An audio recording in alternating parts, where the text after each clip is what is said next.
Hi guys, for those who saw my recent Facebook post, the school has lent me their 3D printer for the Christmas holiday to have a look at and to have a play with, to see what I can make of it, and which is exactly what I'm going to do.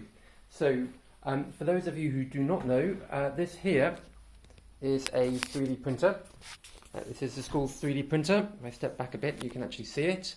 I'm just going to take you for a quick walk around what we've got. So first off, if we open the lid here and open the door, then we'll be able to take a little look inside. Okay, so we've got a print head here. This is where we print from. We've got a little platform here, and this is what gets printed onto. And this platform can move forwards and backwards and side to side in order to bring move the model which it's making around relative to the print head. And then around the back here we've got some filament, which is what is used for actually creating the 3D model from. So the filament gets drawn through here and then gets gunged out of the nozzle here, which I'm afraid you can't see very well, but there is a nozzle onto the plate at the bottom where the model is formed. It does this layer by layer by layer to build up a model into whatever you can think of. There's a connection down here to connect up to a computer, and there's software which it comes with for controlling the printer, effectively an elaborate printer driver. And also there's software online to help you create 3D patterns, and also very helpfully there's websites which help you, which have got stock libraries of things to be printed out. What I've got going on here with this bottle of wine, this is my ad hoc spool holder, because unfortunately when I got the printer from school, the spool holder was missing, so I devised that. I'm not quite sure what's going to happen when we then get down to our last bottle of wine and we need to drink that. Anyway, so what have I done with this so far? I've had this for about 24 hours, and so I needed to get some printing being done straight away. So the actual software comes with this little chap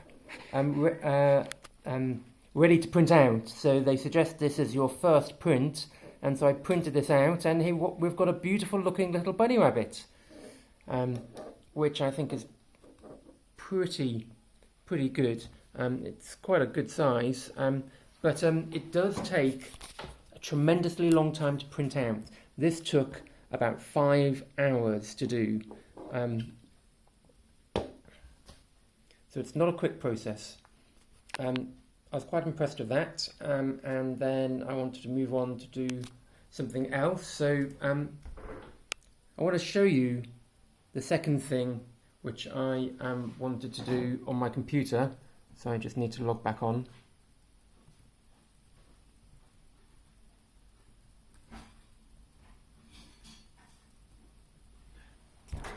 Here's a picture of what I wanted to print out. The rabbit obviously is quite a solid thing. This is a much lighter, airy structure. I thought that'd be a nice thing to play around with. And I want to show you what this turned out like once I had printed it.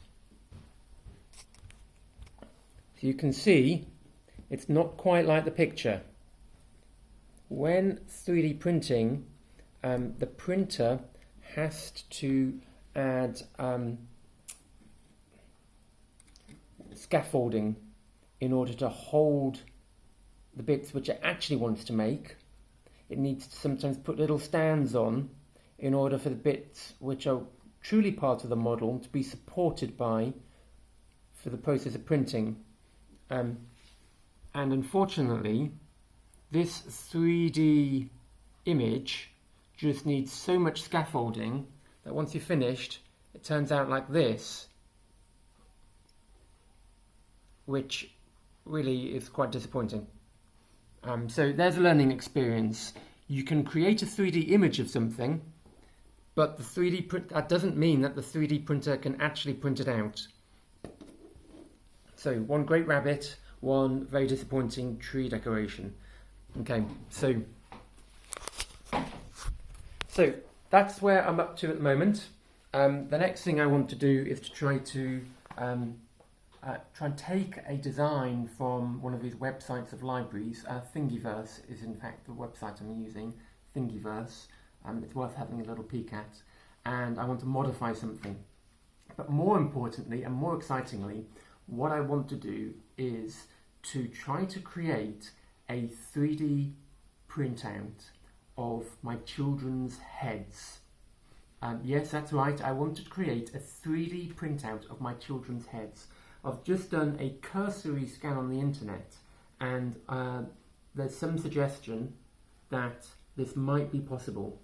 I haven't found any examples of people doing it, so it's going to be interesting to find out whether I can do it.